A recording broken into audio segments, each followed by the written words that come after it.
Et d'ailleurs, il y a une jonction directe avec Claude Évin, puisque vulnérabilité, droit de la personne, dignité, c'est la loi du 4 mars 2002, droit des malades et qualité du système de santé. Donc Claude Évin est l'inspirateur, l'auteur. Et donc on est tout à fait dans la complicité par rapport à cette affaire. Merci en tous les cas à Claude Évin de nous faire l'honneur de venir ici.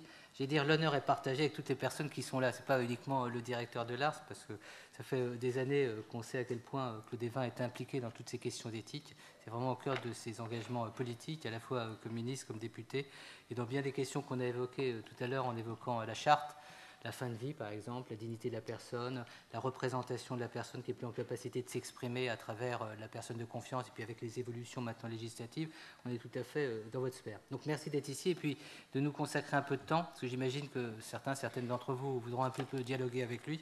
Je profite de sa venue pour dire qu'on a eu une bonne nouvelle pour l'espace éthique de la PHP et l'espace éthique méditerranéen, puisque vendredi dernier, on a annoncé que notre structure allait prendre la continuité de l'espace national de réflexion éthique Alzheimer, qui avait été confié dans un premier temps à l'équipe de Reims, à laquelle on rend hommage. Voilà, je donne la parole à Claude Évin. Merci Emmanuel. Vous m'avez effectivement demandé d'abord de participer à votre rencontre de ce soir et à l'échange, à la présentation autour de cette charte Alzheimer, éthique et société 2010, les travaux que vous avez conduits dans le cadre de l'espace éthique de la PHP. Et c'est vrai que j'ai volontiers répondu à votre invitation, d'abord parce que je connais vos travaux de l'espace éthique et je les apprécie. Et je crois en effet que les questions soulevées, et je souhaite que nous puissions en effet avoir plutôt un échange, les questions soulevées autour des droits des personnes et l'application de ces droits est en effet un sujet qui nécessite que nous puissions approfondir cette question et avoir des droits, faire valoir ces droits que vous m'avez demandé d'aborder. Je voudrais donner quelques éléments, parce que vous connaissez bien ce sujet vous-même, donner quelques éléments de repères peut-être et de réflexion. Et puis l'essentiel était de partager ce moment avec vous dans le cadre des manifestations qui demain vont pouvoir marquer cette journée effectivement qui nécessite de porter attention aux personnes atteintes d'Alzheimer. La première chose quand même que je voudrais rappeler, et vous le savez aussi bien, peut-être même mieux que moi, c'est que d'abord les personnes qui sont atteintes de cette maladie, le sujet qui nous préoccupe ne les concerne pas elles uniquement, mais l'ensemble des personnes qui les entourent. Tant la prise en charge, naturellement, est exigeante pour les aidants familiaux, pour les conjoints de malades d'Alzheimer. On sait d'ailleurs que, y compris la mortalité des personnes proches, les conjoints de personnes atteintes de maladie d'Alzheimer, est un sujet aussi de préoccupation de santé publique, tant la charge est lourde pour ces personnes. Et donc que la prise en charge de ces personnes atteintes d'Alzheimer, c'est aussi la prise en charge, ou en tous les cas l'attention que l'on doit aussi porter aux aidants familiaux, aussi bien dans le support qu'on doit leur apporter que dans l'attention. Alors la question, avoir des droits, faire valoir ses droits. Catherine Olivet disait tout à l'heure que son expérience elle-même d'usagère l'avait confrontée à l'affichage de la charte des patients hospitalisés, aux 10 points de la charte des patients hospitalisés, et donc elle témoignait par là même qu'il y a bien des droits. Simplement, il ne suffit pas que les droits existent pour qu'ils soient appliqués. Et c'est toute peut-être la difficulté de l'exercice, mais c'est tout l'enjeu du travail que l'on doit effectivement conduire. Et Emmanuel, vous faisiez allusion tout à l'heure à la loi du 4 mars 2002. Bon, d'abord, j'en ai été un auteur parmi d'autres, parce que c'est quand même une démarche collective. La réflexion qui avait été conduite depuis de nombreuses années en faveur des droits des malades s'est en effet concrétisée par cette loi. Cette loi, d'ailleurs, je vais le redire, n'a fait qu'affirmer des droits fondamentaux de la personne. Elle a prévu une application ciblée au regard de la situation particulière des personnes malades, mais les droits des personnes, c'est d'abord les droits des personnes malades, pardon, c'est d'abord les droits fondamentaux de la personne. Il n'y a rien d'exorbitant par rapport aux droits communs. Et au-delà donc de l'affirmation législative, je crois en effet que la question que l'on doit se poser en permanence, que doit se poser tout professionnel, toute institution, c'est la manière dont on fait vivre ses droits. Et je suis, je dirais malheureusement, entre parenthèses, préoccupé du fait que souvent on se contente dans les établissements d'afficher les droits, mais que la préoccupation de vérifier à la manière dont ils sont mis en œuvre n'est pas encore totalement dans les priorités que les établissements affichent. Et donc, effectivement, si on aborde la question d'avoir des droits et faire valoir des droits, il s'agit bien de distinguer d'un côté les efforts du législateur pour la proclamation d'un ensemble de prérogatives juridiques dont peuvent se prévaloir les personnes, et c'est important qu'il y ait peuvent se prévaloir les personnes prises en charge, mais c'est aussi la nécessité que ces droits soient inscrits dans une réalité concrète et qu'ils soient effectifs. C'est donc tout l'enjeu de la réflexion et de l'action que l'on doit mener. Tout d'abord, la question de l'existence des droits. Je voudrais revenir sur ce que je disais d'une phrase tout à l'heure, c'est que d'abord les droits des personnes malades, ce ne sont pas des droits exorbitants du droit commun. Ce sont tout simplement les droits des personnes, tels qu'ils sont affichés dans des textes fondamentaux. C'est ça la référence d'abord, c'est le fait qu'une personne, même en situation de très grande fragilité, je dirais même une personne qui n'est pas consciente, elle est porteuse de droits. Et c'est une personne qui a des droits reconnus dans la Déclaration universelle des droits de l'homme, dans la Charte des droits fondamentaux de l'Union européenne, qui réaffirme la dignité de la personne humaine, l'égalité en droit, la Déclaration universelle sur la bioéthique et les droits de l'homme de l'UNESCO, le respect de la vulnérabilité humaine, l'intégrité de la personne, la notion de la non-discrimination, de la non-stigmatisation, je dirais le code de déontologie médicale, qui même s'il formule des obligations pour les professionnels de santé, donne un certain nombre d'éléments de repère en ce qui concerne les droits des personnes. Ce que la loi du 4 mars 2002 a fait, c'est qu'elle a traduit en droit positif des droits qui existaient précédemment et qu'il était sans doute nécessaire d'écrire en droit positif, mais la loi du 4 mars 2002 a repris des éléments de droits fondamentaux de la personne. Qu'est-ce qu'ont été les principes fondamentaux de cette loi du 4 mars 2002 ? Au-delà des principes d'accès aux soins, du refus de la discrimination, la loi du 4 mars 2002 a affirmé effectivement le fait qu'une personne malade était porteuse d'une autonomie dans tous les sens du terme, c'est-à-dire le fait que la personne non seulement est amenée à donner son accord, à adhérer de manière positive à la prise en charge qui lui est proposée, et que cette autonomie oblige le professionnel vis-à-vis d'elle, vis-à-vis de cette personne, de l'informer, cette personne, de recueillir son consentement et, d'une manière générale, de la respecter en tant que personne dans la mise en œuvre des actions garantes de la dignité de cette personne.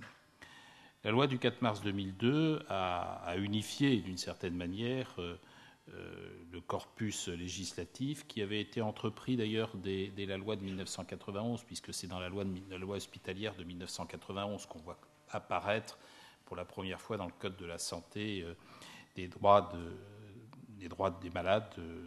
Ils étaient à ce moment-là réduits essentiellement à la question de l'accès à l'information et l'accès au dossier médical, qui, dans la loi de 91, n'était pas formulé de la même manière qu'il l'a été dans la loi du 4 mars 2002. La loi du 4 mars 2002 a donné la plénitude de l'accès à l'information.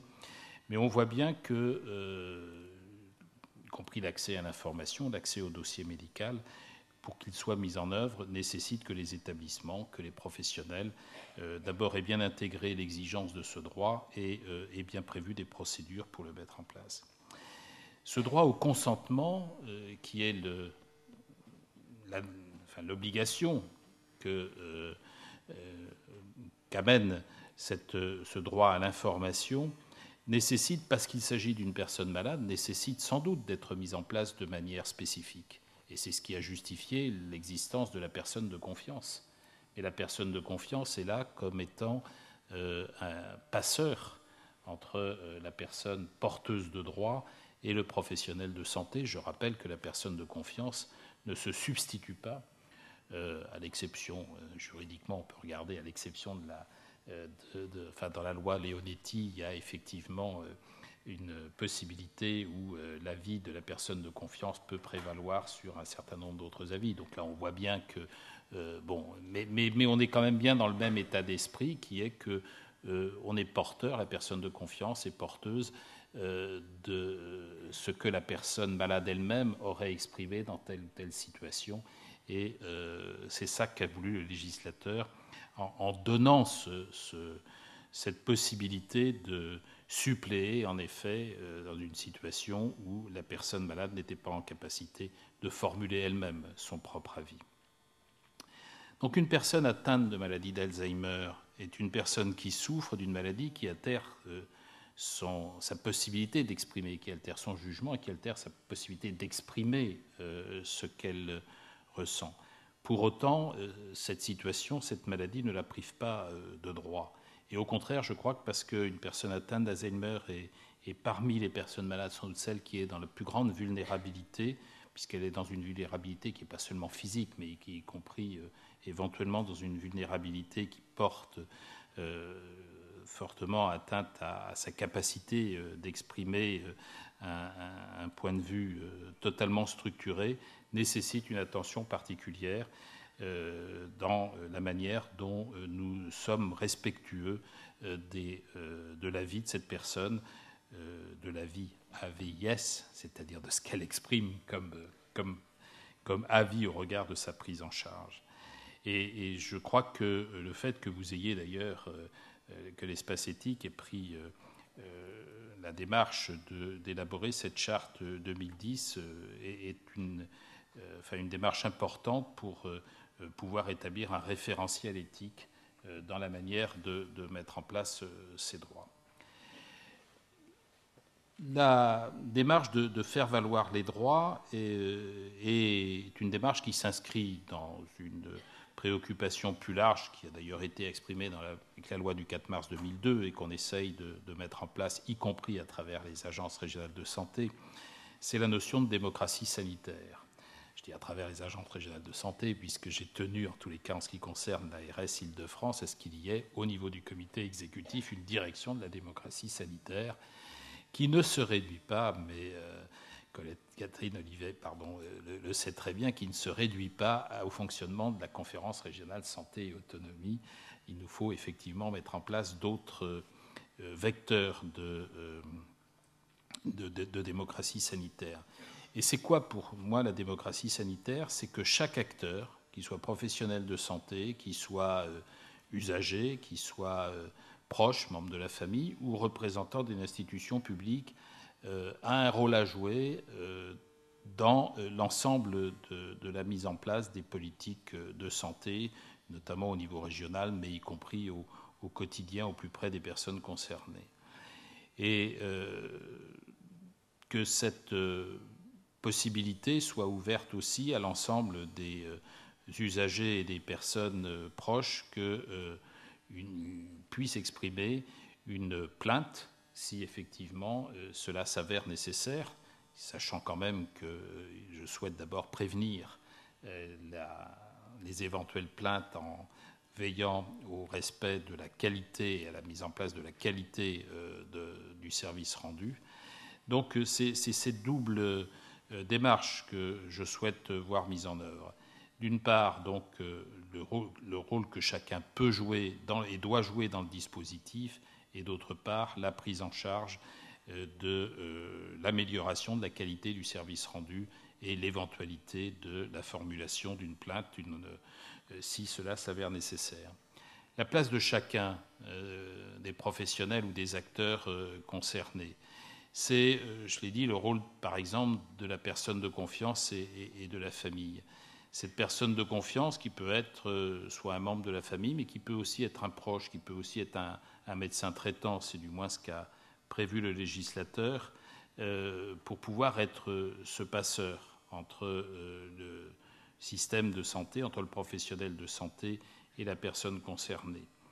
C'est le rôle des pouvoirs publics et le rôle de l'ARS notamment. Le plan Alzheimer 2008-2012 a dans un certain nombre de mesures prévu des dispositions qui touchent effectivement à cette démarche éthique ou à cette démocratie sanitaire. C'est la mesure 38 avec la création d'un espace de réflexion éthique sur la maladie d'Alzheimer. C'est la mesure 39 avec le lancement d'une réflexion sur le statut juridique de la personne atteinte de la maladie d'Alzheimer. Autant de chantiers que nous avons effectivement à approfondir. C'est l'organisation régulière de rencontres autour de la thématique de l'autonomie de la personne souffrant d'une maladie d'Alzheimer, mesure 40, ou l'information des malades et de leurs proches sur les protocoles thérapeutiques. Je crois en effet que la formation et la sensibilisation du public sont absolument déterminants. En Île-de-France, un comité régional Alzheimer a été créé en 2007 et dans le cadre d'un de ces groupes de travail, ce comité régional a formulé des recommandations à destination des professionnels de santé et la réflexion auquel d'ailleurs Catherine, vous avez particulièrement travaillé, on la retrouve dans l'ensemble des travaux.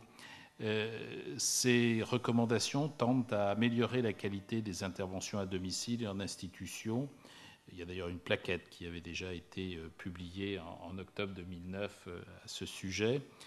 Et je crois que ce type d'événement devrait pouvoir se reproduire avec la collaboration de l'agence. En tous les cas, moi, je le souhaite, qui traduit l'importance donnée à la maladie d'Alzheimer par les politiques publiques en matière de santé. Je crois que c'est à ce niveau que se joue un des aspects majeurs de la prise en charge de la maladie d'Alzheimer, c'est-à-dire le changement des représentations, l'explication le plus large possible, la promotion des comportements plus compréhensibles de la maladie, la diffusion de bonnes pratiques.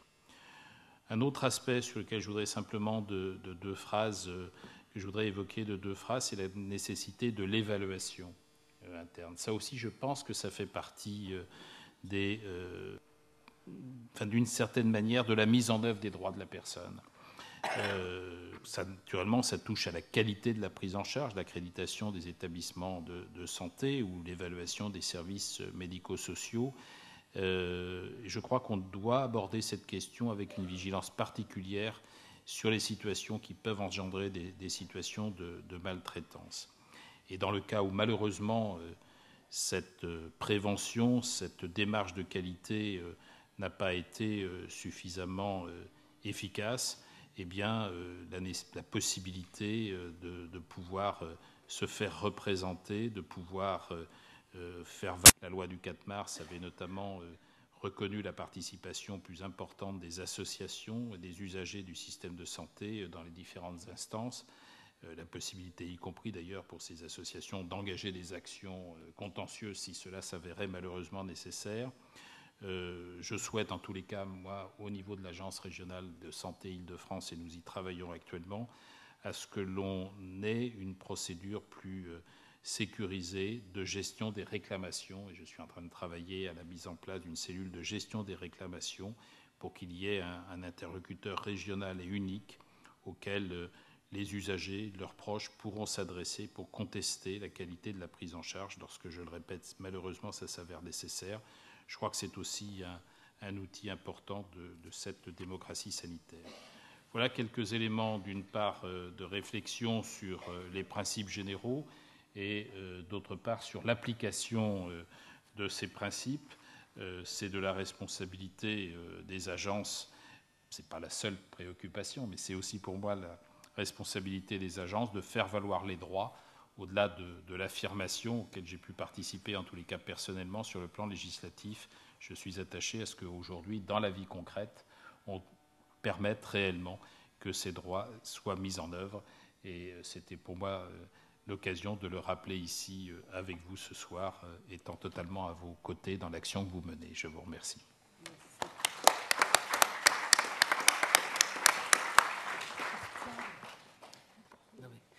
Merci Claude Évin. Alors on va faire circuler un micro. Vous avez dit que vous avez à peu près 10 minutes, un quart d'heure devant vous.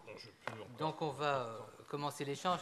Juste ma première question, le temps que le micro circule. Effectivement, il y a la notion de démocratie sanitaire, mais est-ce que ça exonère pas la société dans sa diversité aussi de responsabilité? De considérer par exemple que la maladie d'Alzheimer, c'est une maladie, ça relève du champ médico et social, de professionnels, et il y aurait une certaine forme de désinvestissement de ce que pourrait être une solidarité d'une société à l'égard de ses plus vulnérables. Donc c'est la question. On parle beaucoup de démocratie sanitaire et on comprend toute la valeur de ce concept, mais est-ce que d'une certaine manière, on le voit souvent dans les services hospitaliers, les familles, souvent, on n'a pas les culpabiliser, mais la société dans son ensemble n'aurait pas tendance à se désinvestir en confiant à d'autres ce qui est aussi dans ses missions? Oui, mais le terme démocratie sanitaire ne saurait pas recouvrir l'ensemble de la problématique de prise en charge. C'est une démarche qui d'ailleurs peut faire l'objet de réflexions et de débats contradictoires sur le terme même. C'est un terme qui est apparu autour de la loi du 4 mars 2002, et Bernard Kouchner, qui avait préparé en tant que ministre de la loi du 4 mars 2002, a porté cette notion de démocratie sanitaire. Bon, moi je la reprends et je vous disais que je l'avais d'ailleurs mise comme titre à une de mes directions principales, puisqu'il s'agit d'un membre du comité exécutif de l'agence. Pour autant, ça ne réduit pas l'ensemble de la problématique de la prise en charge. Il y a effectivement, d'une part, des moyens, y compris budgétaires, à mobiliser. Il y a une qualité de la prise en charge à assurer, au-delà du respect des droits à l'autonomie que j'ai évoqué rapidement tout à l'heure. Je crois que c'est un ensemble, effectivement. J'ai évoqué, y compris d'ailleurs, parce que vous avez raison de parler de l'engagement de l'ensemble de la société. Vous avez pris la précaution, effectivement, de prudence vis-à-vis des proches. Je crois que c'est à la fois une responsabilité de tous, en sachant aussi qu'il y a parfois une lourdeur à porter cette réalité de la part des proches des personnes malades. Et donc je crois qu'il faut que l'ensemble de la collectivité organise la réponse à ces différentes préoccupations.